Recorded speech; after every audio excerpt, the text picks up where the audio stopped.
a sweet potato pie? Even the keenest taste buds will tell you the best food on the planet. Large enough to serve you and small enough to know you. So get to Henry's at 5431 Indian Head Highway, Oxon Hill, Maryland, or give us a call at 301-749-6856. Soul food. Henry's soul food. What do we need? Soul food. Henry's soul food. Welcome to the Armstrong Williams Show, brought to you by Golden Crust Bakery, the fastest growing Caribbean-owned franchise in the United States. Golden Crust is committed to the delivery of quality food and excellent customer service. Visit them today at goldencrustbakery.com.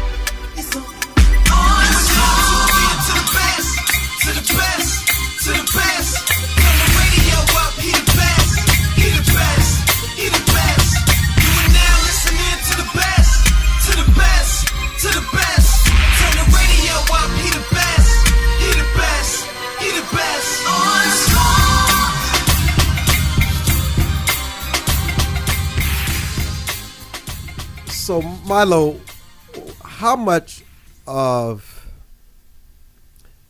emphasis would you place on appearance, dressing, and the way people appear in securing jobs and opportunities in the world today? Well, I think it plays a critical role in the employment setting.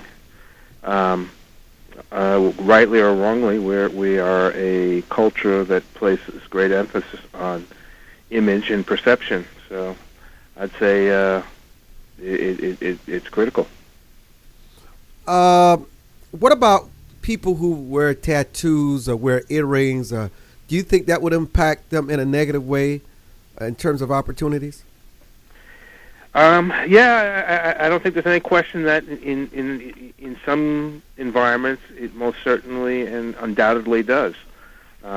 There are many people. I mean, even our military has recently passed put policy in place that requires that if people have tattoos, that they not be visible with a short sleeve shirt on.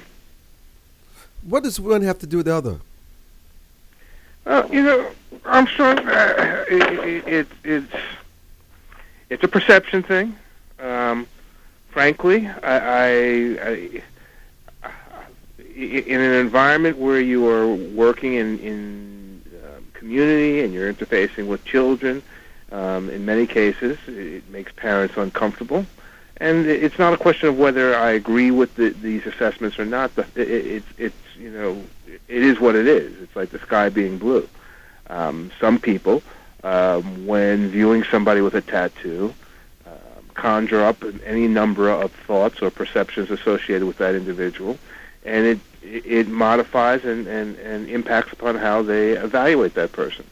Do you think that what society determines as attractive and looking good is still an asset in this country today, in terms of employment, in terms of opportunities? Do you think we discriminate against people because of their size and their looks?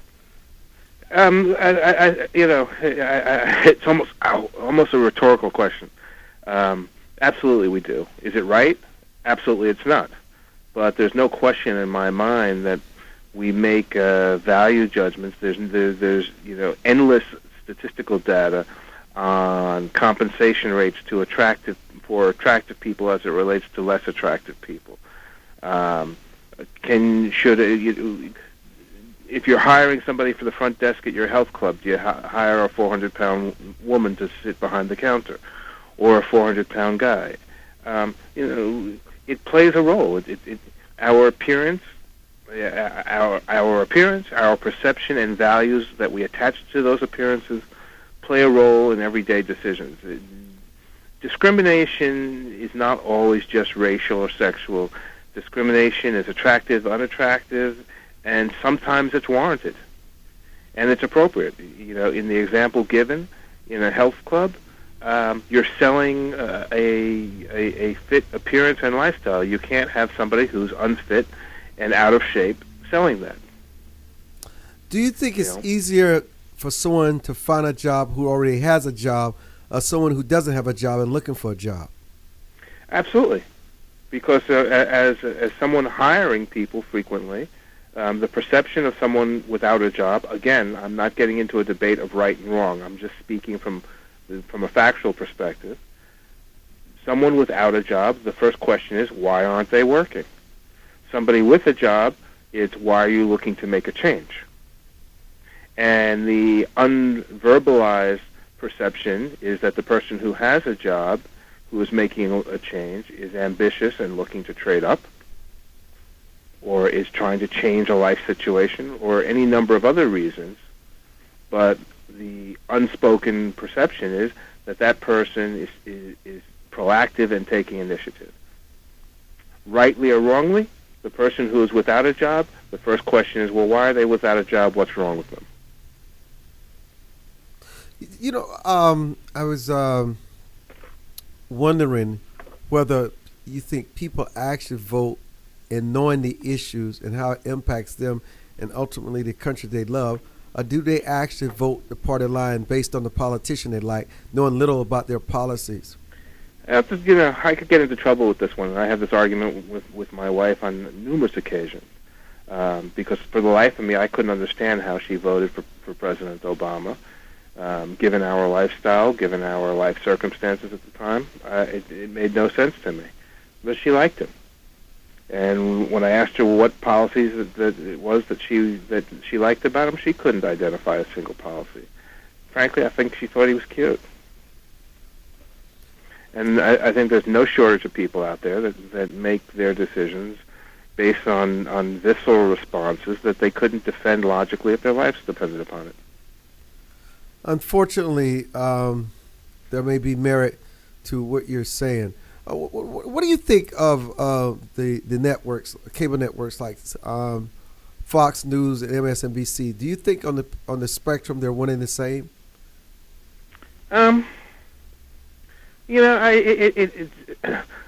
My opinion relative to the mainstream media is probably not the most popular. I have very low expectations of them. I believe that Fox, ABC, NBC, CBS, each has its own social political agenda, and I think that they present programming and especially in the news and commentary arena, they present news and commentary spun and filtered through their individual lenses. And as I don't know that it's wrong. I think if you subscribe to Fox and you like watching their shows, they speak to an audience, just as CBS and NBC and ABC do. The mainstream media, especially from the news outlets, have long since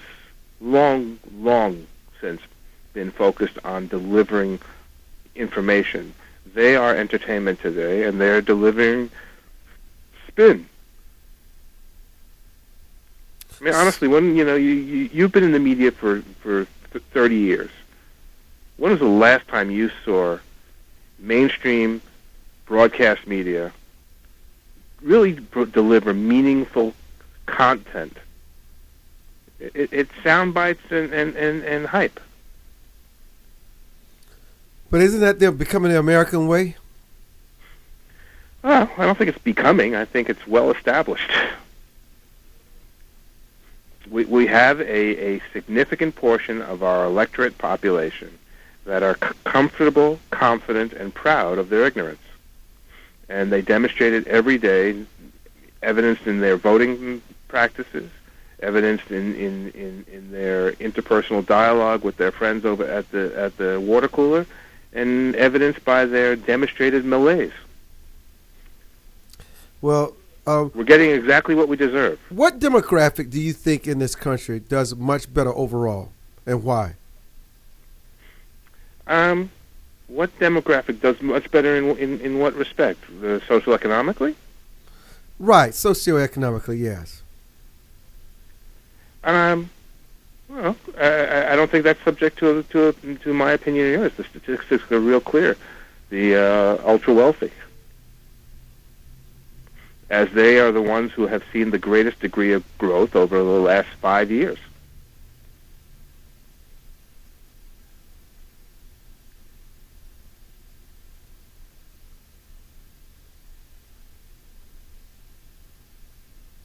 I mean, do you realize that we're talking about these things, and we're seeing evidence of the very things that I am alluding to. We're seeing evidence just in the way people are talking about the shutdown, just in the way leaders like McConnell and Harry Reid and Boehner are failing to overcome these obstacles.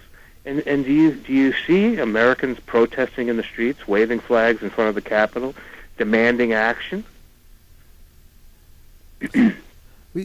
Obviously, some people are better prepared for life than others.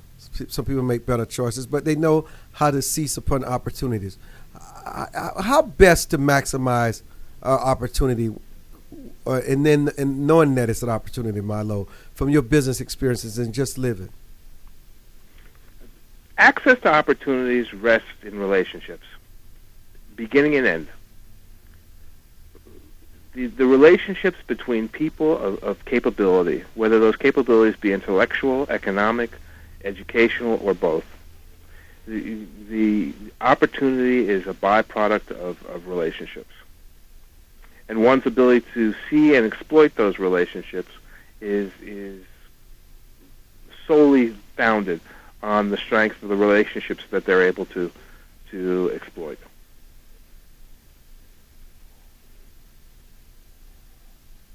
Well, I tell you this. Do you think people create their opportunities, or their opportunities land at their feet?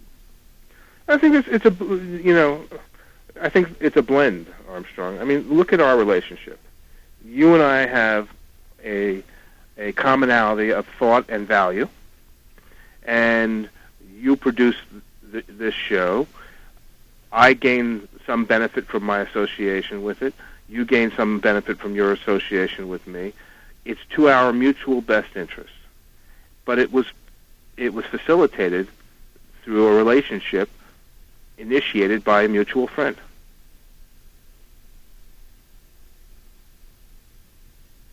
Everything comes down to relationships. But some people know how to maximize them and keep them for a lifetime far better than others. Yeah, and I see evidence of that again, and it's interesting. I am very pleased. I would say probably one of the things that I am most proud of in terms of my personal life development is I have a number of relationships that go back 20, 30, 40 years. And in some cases, I can identify, 2 or 3 relationships that go back 50 years. And that's not the norm. What do you think are the greatest lessons you learned from your challenges? The latest lessons I've learned from... The best lessons you learned from your challenges? From my challenges? Fortitude. I think fortitude is probably the greatest thing I've learned. Maintain your focus, stay the course, work it out. I actually have a plaque on my wall, and it reads the following. It says, "Nothing in the world can take the place of persistence. Talent will not. Nothing is more common than unsuccessful men with talent. Genius will not. Unrewarded genius is almost a proverb. Education will not. The world is full of educated derelicts. Persistence and determination are omnipotent." And I've had that plaque above my desk for the last 25 years of my life because it is the foundation of my functionality. Yes. The sad news is sometimes, Milo, it's just you assume that people know how to function, but it's overwhelming just for some people to get up. It's very hard. And something that I think equally important that for people to understand is that those who have enjoyed some degree of success in this country face the same challenges as those who are struggling. And while their economic situation may differ, it's all relative. I don't know who the comic was, but I'll plagiarize his line. He said that if Bill Gates woke up one morning with Oprah's money, he'd jump out the window. And it really put it in perspective that it's all relative. You know, I tell you, there are so many industries that people have not considered. They just get lost in the industries on TV and in print, but there's so many more outside of those liners. Yeah. Just waiting to Shifting claim gears the for a quick second, to that thought. Let me shift gears on you, if I might. I was reading this morning that Mount Rushmore, in spite of the government shutdown, that Mount Rushmore is going to reopen to visitors again on Monday. And the reason for it is that the South Dakota governor, Dennis DeGarde, he identified that the cost of running Mount Rushmore was about $15,000 a day. So he went out and he spoke to a dozen or so businesses in his state and got them to contribute the dollars necessary to reopen the park. And he did so because the park supported multiple other businesses surrounding it, hotels, gift shops, restaurants, and the like. And he realized that if he got together with some of the larger businesses in his state to reopen that park, he could benefit the citizens of his state. Now, that's leadership, and I applaud him. And that thought goes to what we were discussing earlier about people overcoming obstacles. You can't afford to wallow in self-pity. You got to figure out what you can do to change your situation. And here is a true leader who took it upon himself to go out and change the situation for his constituency, and bravo to him. You know, it's not always about the top seat or the bottom seat in life. Wherever you are, cream will always rise to the top if you do your homework. Why did you ever consider giving up on the entrepreneur profession? Were there times when not even a remote consideration. Not even a remote consideration. And you still enjoy your profession today as much as when you founded it ages ago? I have my ebbs and flows just like anybody else, but logic always supersedes my emotions for me. And when I look at my down cycles and my up cycles, my down cycles still outperform 98% of the U.S. population. So I'll take the downs and focus on pursuing and achieving the ups. But no one is ever going to pay me to live the way I wish to live. Well, you know what? Obviously, one of the things that we don't talk about when we talk about profession, how many other things that are necessary to make this more complete and to really focus and assure yourself a pretty decent outcome, Milo?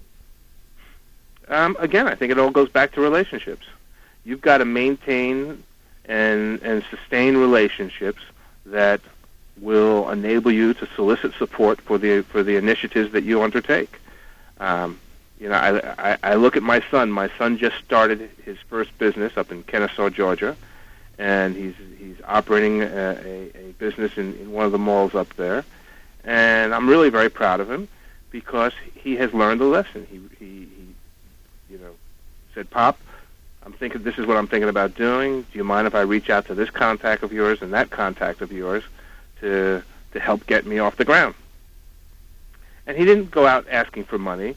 He asked people for support with respect. One of my partners on the real estate side of things that I do, he reached out to one of my partners to get guidance on his lease and his site evaluation.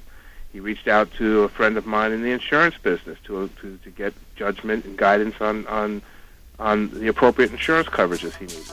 He reached out to a supplier friend of mine to Hold up, Milo. We're coming back to this point. Milo, pick the Armstrong Williams. 1-866-620-6620. We'll be back.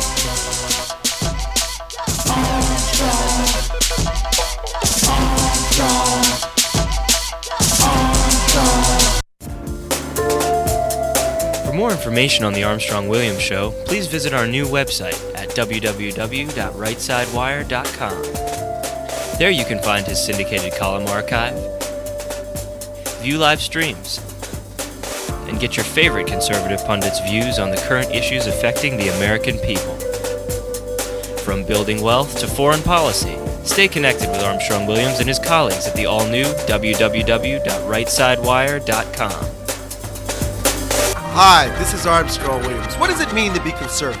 freedom of speech, freedom of free enterprise, freedom of assembly, less government, less taxes. As a matter of fact, a flat tax. Everyone should pay proportional tax. It doesn't matter whether you make 100 million or 10,000. Everyone should pay their 10%. Everyone should have something at stake in this American economy. I'm Armstrong Williams, expressing what we mean by conservative traditional value.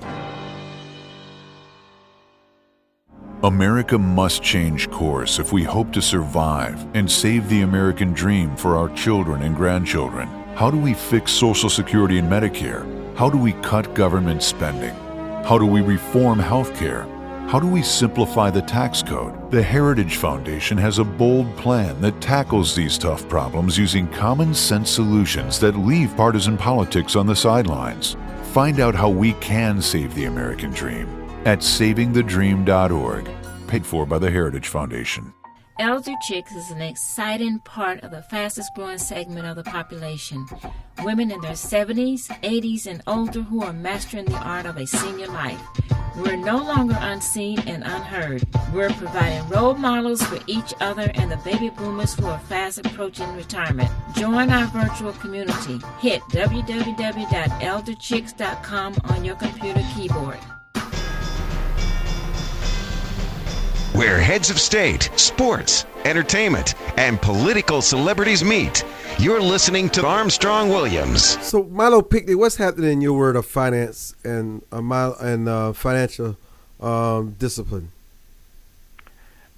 What's happening? Yes. We're. I'm not sure I understand the question. On what level? Personal? National? Well, where you think they're making a difference that trickles up this way?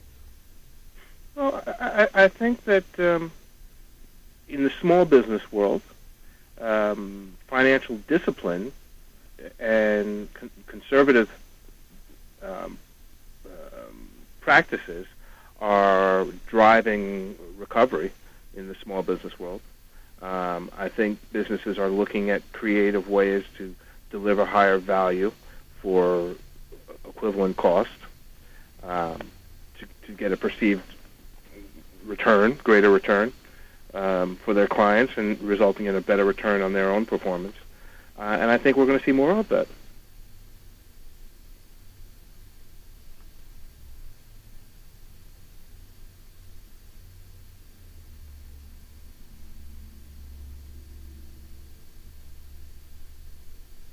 What about you?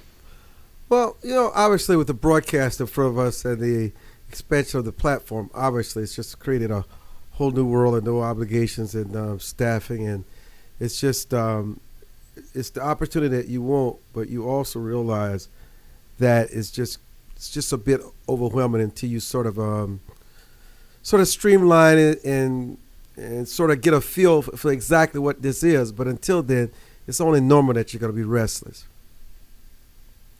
I think you would agree with that. No, absolutely. I'm concerned with what I'm seeing going on right now. I'm terribly disappointed in our leadership and our failure to negotiate a settlement, resulting in the continuation of the shutdown. It's interesting. Just a side note: the government shutdown, is now 15 days old. And the longest shutdown in American history was 21 days, and that occurred back in '95, December of '95 through January 6th of '96. And I'm sitting here and I'm saying, boy, look at that! What an interesting measure. We are comparing our current performance to the worst in our history, and we're not up in arms over it. We're not outraged. We're not calling for immediate action or change. We're just in a national state of benign apathy. Yeah, it's just gotten to an all-time low. We just don't know what to do. You have the shows, you encourage people, but it seems like more and more people are disconnected. What works, Milo? Well, I would love to see. And I'm always one who's prone to action. I would love to see every small business in every community reach out and say, you know something, I'm going to offer a job, and I'm going to put it out there. I don't have the additional resources for another full-time employee, but I'm going to put it out there. Anybody who qualifies to do the following, there's a job at our place available for them. What they have to do is be prepared to work for less, because I'm creating this job to help stimulate our local community. And if every business took some proactive action to do something along those lines, even offering somebody, for 20 hours a week, half pay until their work effort produced additional activity growth, we would return unemployed people to work. And in doing so, we would help stimulate the economy. But everybody is waiting for somebody else to do something. Wonder why? Somebody, I'll be in line next, but then next come along, well, somebody else is in line. Yeah, I mean, it's what we've become in this country. If you read our history, we were always the ones who stepped out, stepped up, and stepped forward. And now we sit back, sit down, and wait. And that waiting is what is enabling this type of crap to occur. Yeah, and it also teaches you patience. I'm going to put a question to you, Armstrong. Have you ever met a wealthy person or an accomplished person who was patient? All the time. But patient You've in a different way. Accomplished people who were patient. But in a different way. They're cautious with business deals, but they're aggressive with the deals. You can be aggressive and patient at the same time. I have never met a successful achiever who was patient. They're never waiting for anything. What do you term it as? I think people that make things happen, people that do, and people that don't talk about it. And people that do aren't waiting for anybody. They're looking at they get up in the morning, they look at what they need to do and what can be done. They knock out what they need to do, and if there's a minute left over, they start on what can be done.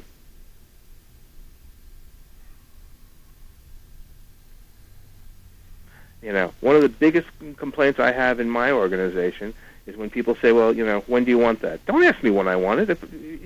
I want it now. Tomorrow there'll be something else I want. So I asked for it now. Let's get it now.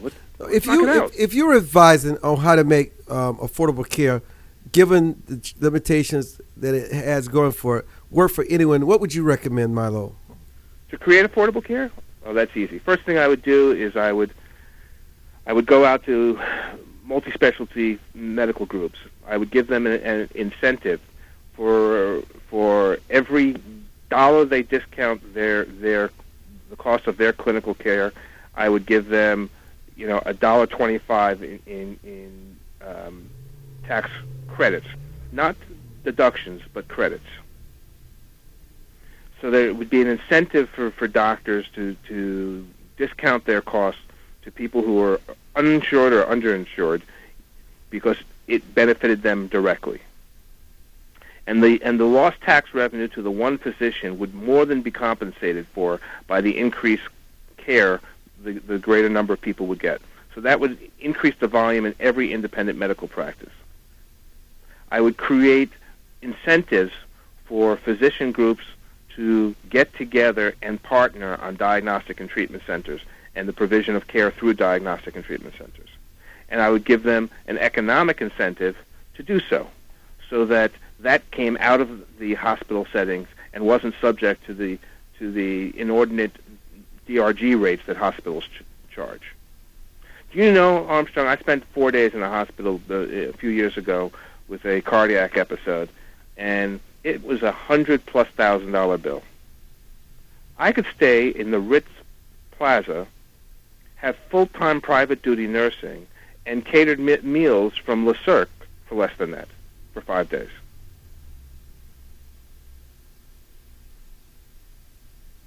So we need to apply practical thinking to the equation. Let doctors get together and clinical groups in a given geographic region get together and co-invest in diagnostic and treatment centers. Let them co-invest in ambulatory surgery centers. Let them buy up used motels and turn them into recovery centers.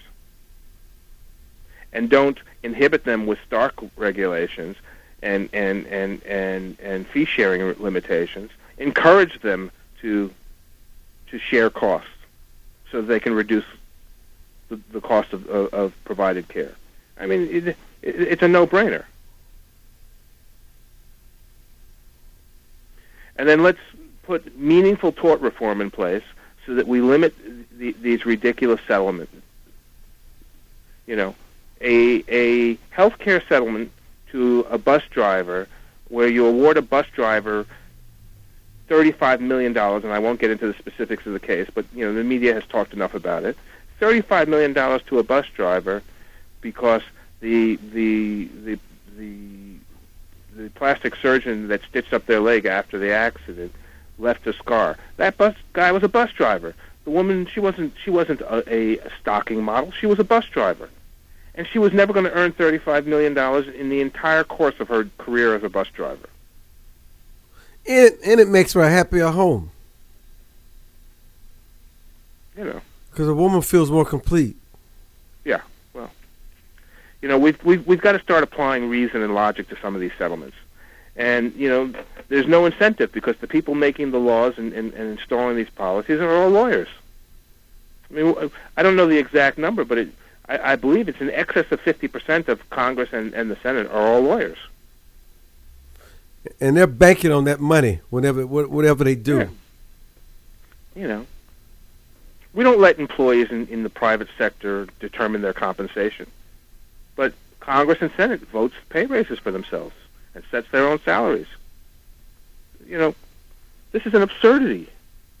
How do we have a leadership responsible and charged with interpreting the interests of their constituency within the guidelines of the Constitution, and they are passing laws that the very constituency that put them in office is responsible and accountable to, but they are not? How is it that a congressman is not obligated to be held to the same legal standard as the citizen who he represents? You know, I tell you what, it's all about, you've got to make a plan, and you've got to follow through on the plan, and you've got to surround yourself with good people. Yeah. It's paramount. But you know what? They hear you tell it, it's not easy finding the right people. No, the right people are very hard. Unfortunately, we've become a service nation. There was a paradigm shift in the 70s, and we went from being a producer nation in the 50s and 60s to a consumption nation and service nation in the 70s, 80s, and then a pure consumption model in the late 80s, 90s, and through the 2000s. So Americans are sitting waiting for somebody to deliver. They don't want to do the work. They want somebody to do the work for them, and they want to have their money work for them. But the reality of it is, those days are over. I had a conversation yesterday that you'll appreciate. Let us hear it. A business associate of mine was here in my office yesterday, and was talking about how the community talks about one another. And one of the people he knew represented to him says, "I don't understand it. Milo's got this, that, and the other. Why is he at work 5-6 days a week? He and his wife work 5-6 days a week consistently." And my associate said to him, "That's why he has all the things that you just described. His work ethic is because he can, not because he doesn't need to." How did you get started in your line of business, Milo? My first one, I started when I was in high school with a group of friends. My current one, I started when I sold my last one, and my wife said she wanted to do something entrepreneurial for the first time in her area, and I helped her get Yellow Llama up off the ground. Yellow Llama was actually initiated by my wife, and it grows with the two of us applying our shared skills, myself on the business and systems side, and her on the artistic and creative side. Well, I'll tell you this, and that's a fact, is that there's still a lot of opportunity in America, And it's so sad that so much of what we see now is not even the glass a fraction of the way filled, and so many people in so many ways are just giving up. I've seen, and many people want opportunity, they won't work, but they're afraid. They're saying they've never seen times like this before, Milo, never. Well, no one in business today, Armstrong, literally, there's not a single person in business today that was in business during the Great Depression. Nobody. So, and this time that we're experiencing now is as close to the Great Depression as any time in American history. So the statement, in fact, is nobody has experienced this before. But while recognizing that, there's tremendous opportunity right now. I'm about to spin up another entity myself, and that company is going to focus on an opportunity that was created through Obamacare. And there's numerous other opportunities right now. There's opportunities in transportation. There's opportunities in communication. You just expanded your operation in the communications field. Boy, didn't I? But it's a natural progression, though. It is. So why? Tell us about the opportunity that Obamacare has afforded.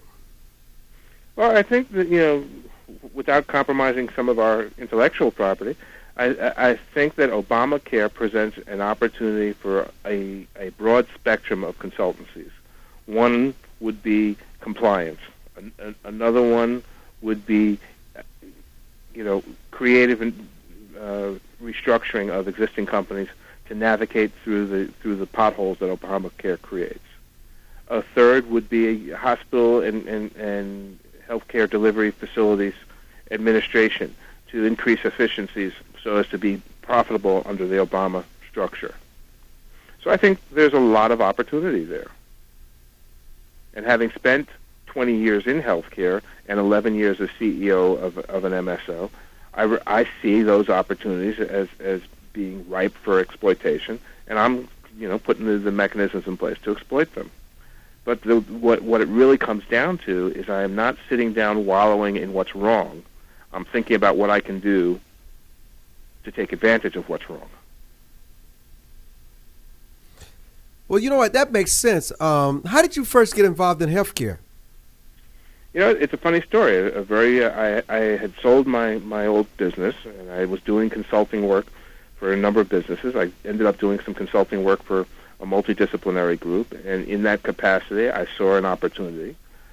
A gentleman who kept his boat, a physician who kept his boat next to me at the yacht club, was telling me about a problem he was having with his practice, and I offered to solve the problem for him. We ended up partnering, and we ended up developing an MSO that we operated for 11 years and serviced 19,000 lives in 5 states and successfully sold it. And it was just a series of circumstances that presented an opportunity which we elected to exploit.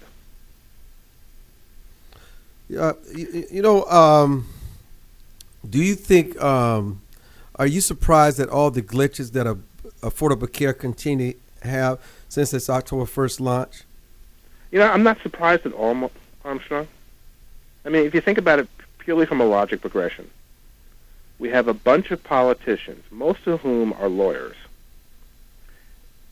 looking at creating a healthcare delivery system with absolutely hold no there. Hold there. We're going to come back to that. Hold there. Milo Pinkney, Armstrong Williams. We'll be back.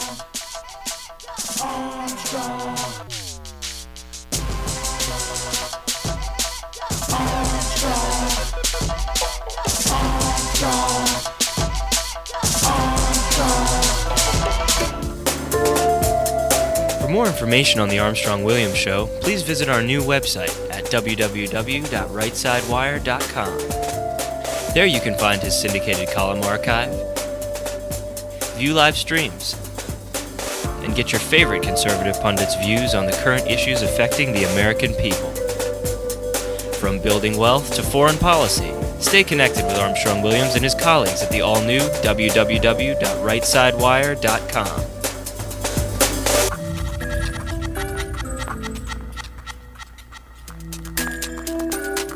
America must change course if we hope to survive and save the American dream for our children and grandchildren. How do we fix Social Security and Medicare? How do we cut government spending?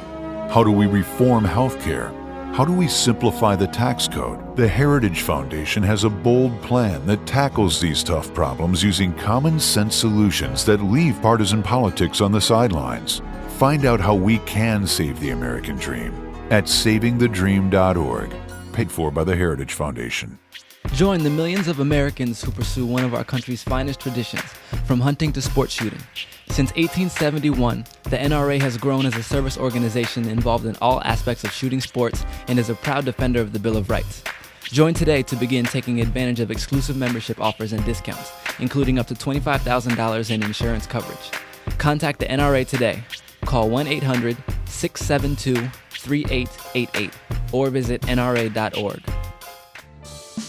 Anderson Brothers Bank, a family-owned and operated establishment that blends traditional personal service, local market awareness, and advanced technology to meet the financial needs of its customers. Visit abbank.com or call 843-464-6271 to see how they can assist you with your banking needs. Where heads of state, sports, entertainment, and political celebrities meet.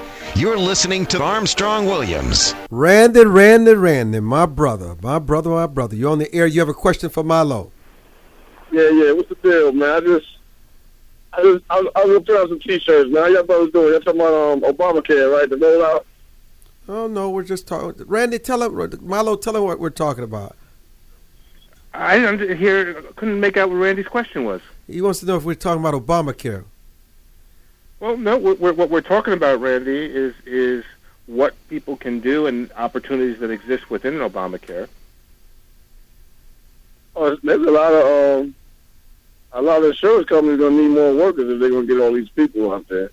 When I got my vehicle, I heard y'all talking about the rollout. Y'all was talking about the glitches.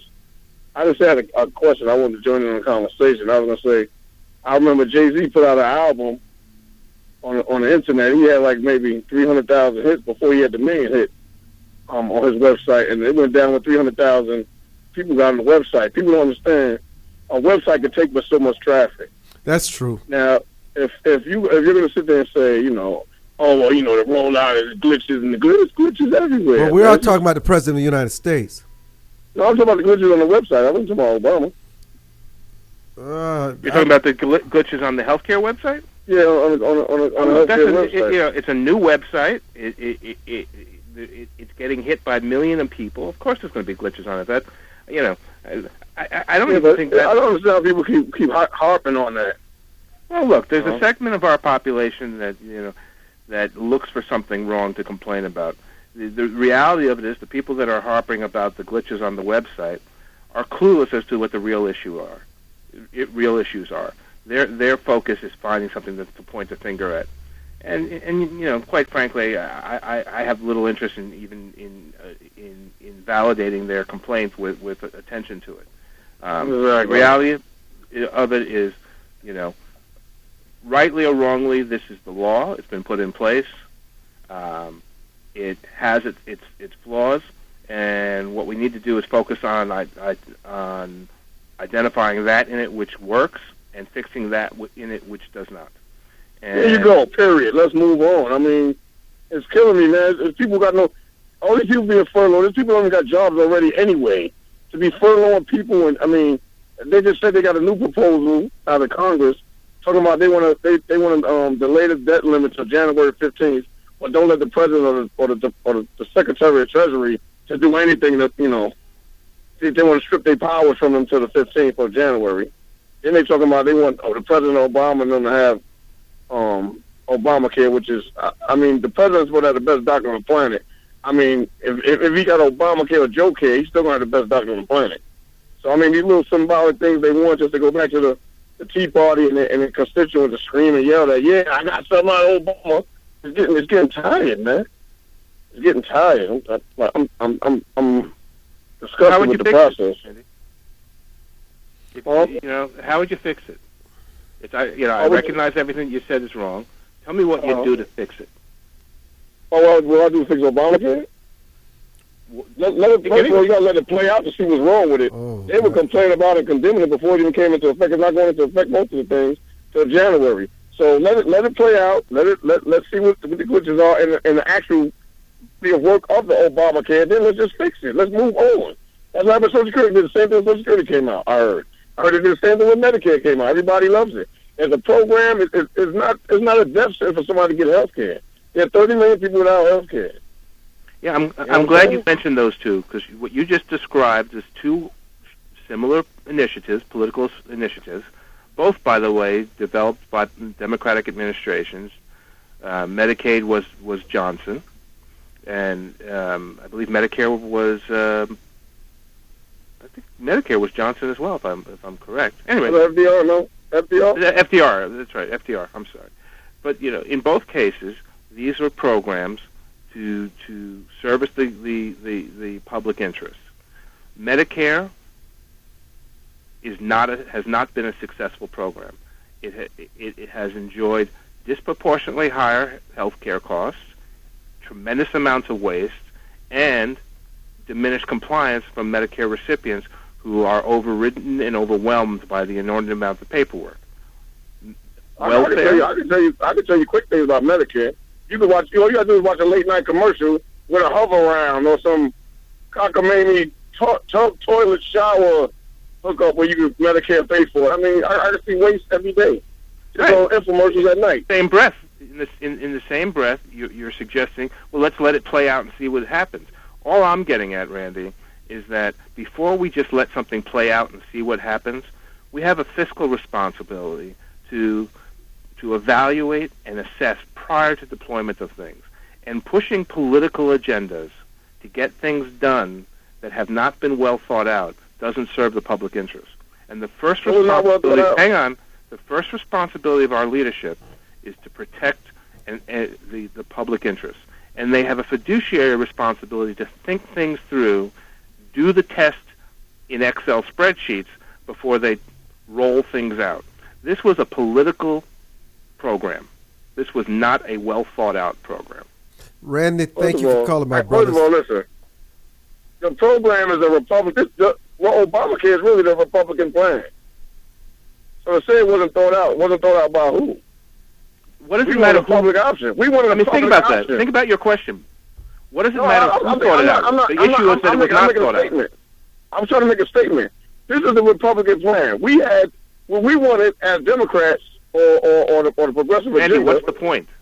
Whether it's Republican or Democrat. It would have been more cost effective to have a public option. It would have been more competitive. But the insurance companies got their sweetheart deal where they get all these new customers. And everybody talking about Obamacare is going to kill people. Insurance companies kill people now. They got a cap on care.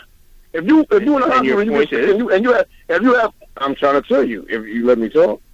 If it doesn't matter if it's the insurance company in charge or the government in charge. Now that the government is in charge, there's no cap. So if you get sick and the insurance company can cut you off and you just die, with Obamacare, they will have to keep paying the money that you paid into it to help you get better.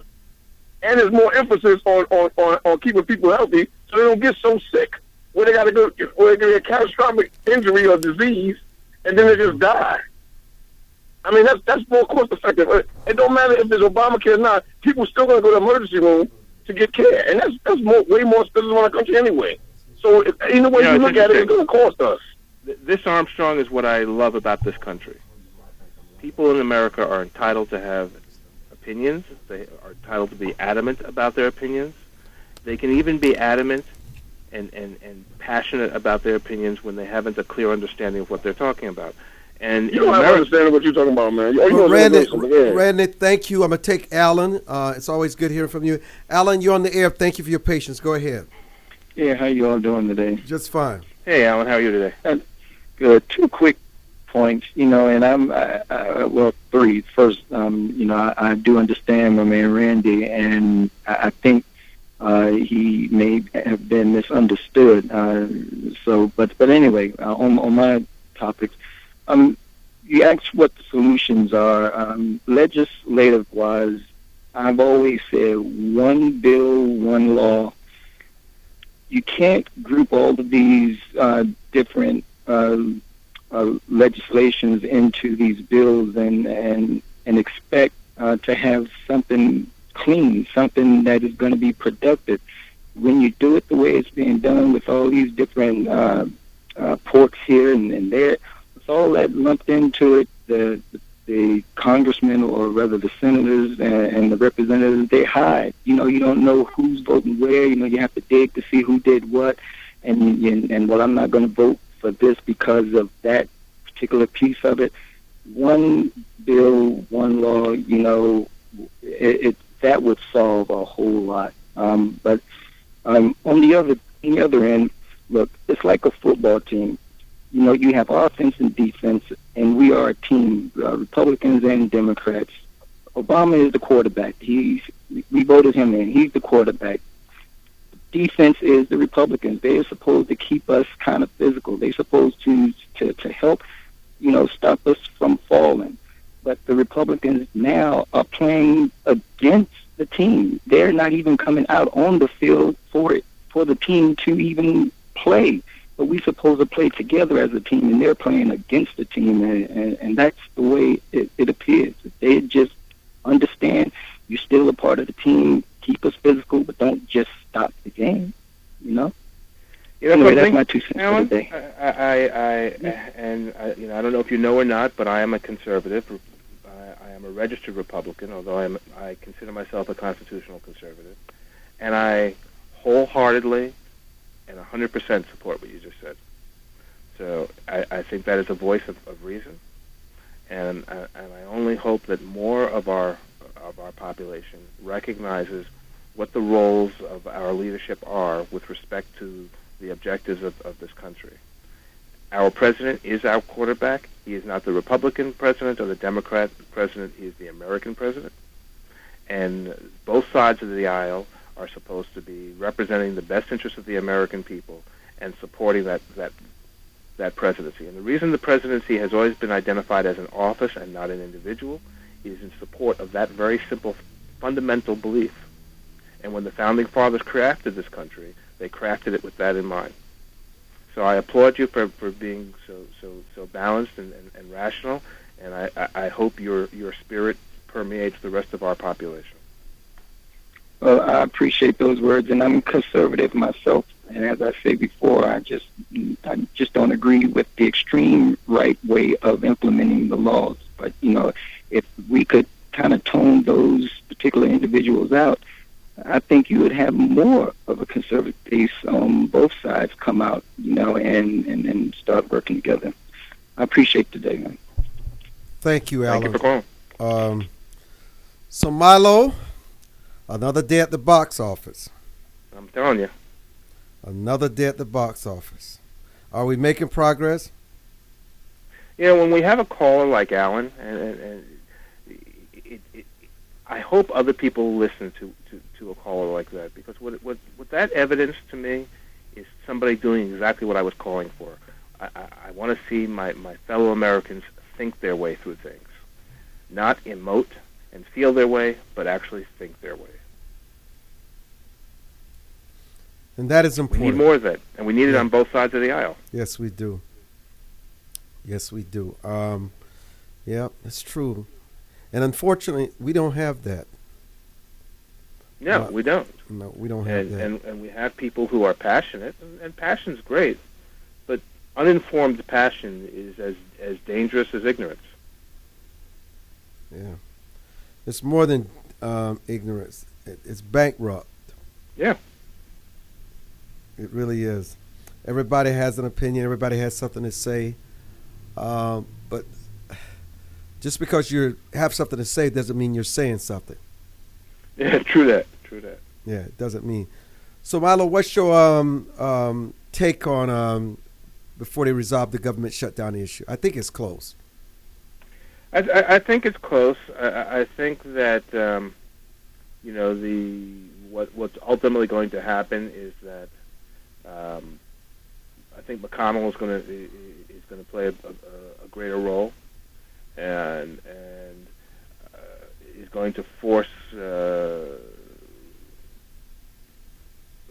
I think that dialogue is going to force reason to prevail.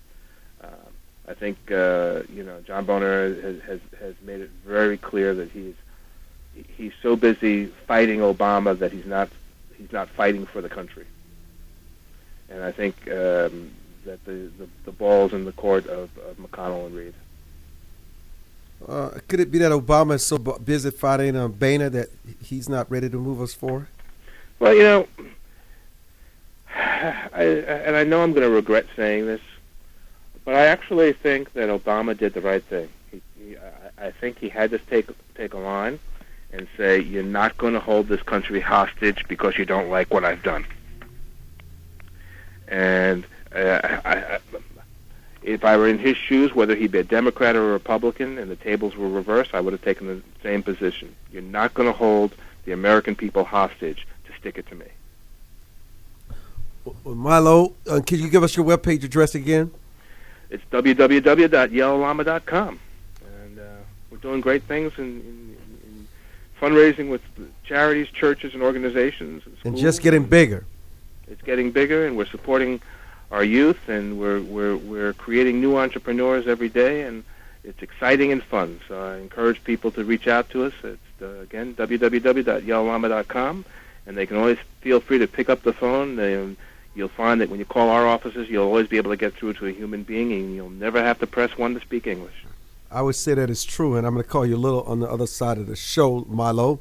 Thank you so much for joining us, and we look forward to another edition with you. Thank you, Armstrong. And thank you all so much for joining us for this edition of the Armstrong Williams Show.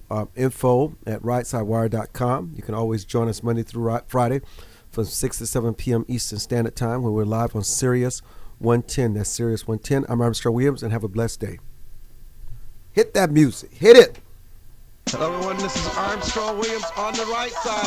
Armstrong. Don't curse. Speak English. Armstrong. Virtuous society. Armstrong. I dare you to listen. Hey, turn it up. Hey. Armstrong. Get on the right side. Armstrong. Elevate your mind. Armstrong. I'm Armstrong Williams on the right side. Armstrong. Man, it's your boy K.O. And you're tuned into the most conservative of our brothers. Armstrong. The Armstrong Williams Show. Please give me a break. Grow up. No, you have to put radio station. The views and opinions expressed